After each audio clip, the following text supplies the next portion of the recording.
Chemistry part 3 BSc third final year इकाई 3 प्रश्न 14 एक किसी सरल आवर्ती दोलित की ऊर्जा स्तर समझाइए। बी द्विपरमाणु अणु के विशुद्ध घूर्णन रमन स्पेक्ट्रा का वर्णन कीजिए।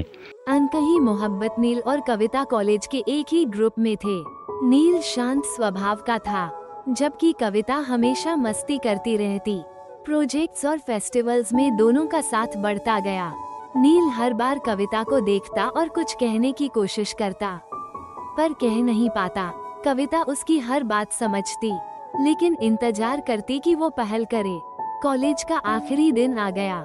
नील ने गहरी सांस लेकर कहा, कविता, मैं तुम्हें पसंद करता हूँ। कविता मुस्कुराई और बोली, मैं भी। पर क्यों न पहले तुमने बताया? नील ने सिर झुकाकर कहा, डरता था तुम्हें खोने से।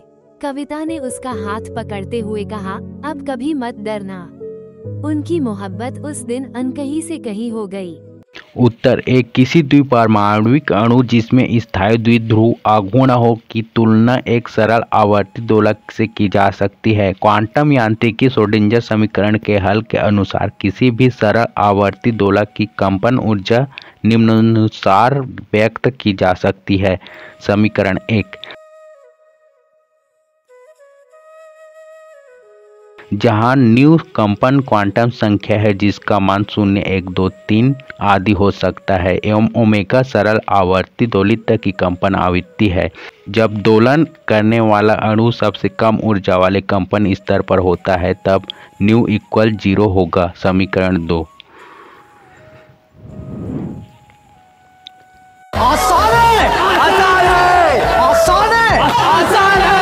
इस ऊर्जा ई नॉट को शून्य बिंदु ऊर्जा 0 पॉइंट एनर्जी कहते हैं। इस तरह परम शून्य ताप पर भी अणु की कुछ न कुछ कंपन ऊर्जा होती है जिसे शून्य बिंदु ऊर्जा कहते हैं, जबकि परम शून्य ताप पर अणु की स्थानांतरणीय गति ट्रांसलेशनल मोशन एवं गुणन गति रेशनल मोशन शून्य हो जाती है।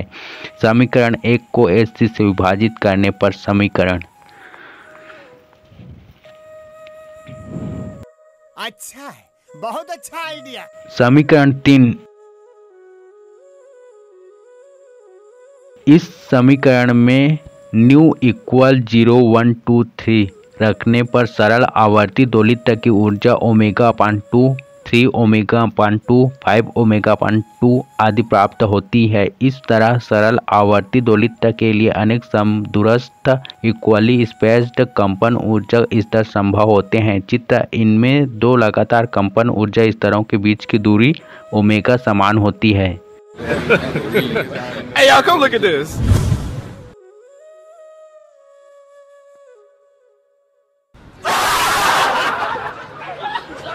बी कंपन स्पेक्ट्रा में हार्ड बैंड आणविक कंपन वर्णक्रम में हार्ड बैंड उत्पन्न होते हैं जब दो उत्तेजित कंपन ऊर्जा स्तरों पर संक्रमण होते हैं। किसी अणु के लिए हार्ड बैंड मूल एवं अधिस्वरक नॉर्मल एंड ओवरटोन बैंड से भिन्न होते हैं जिनमें एक या एक से अधिक कंपन ऊर्जा स्तरों पर संक्रमण होते हैं।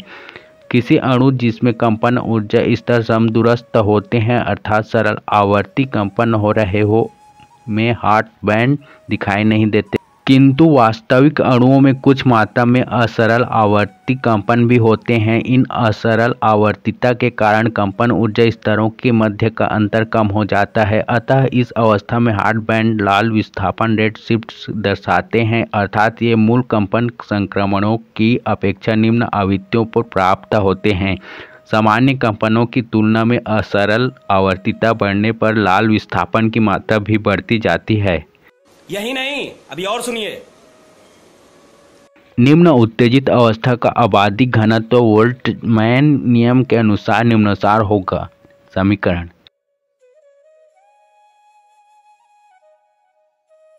जहाँ के भी बोल्ट्जमैन स्थिरांक है, ई दो ऊर्जा स्तरों के मध्य ऊर्जाओं का अंतर है। ऊर्जा स्तरों के आबादी घनत्व को अग्रानुसार भी व्यक्त किया जाता है। समीकरण,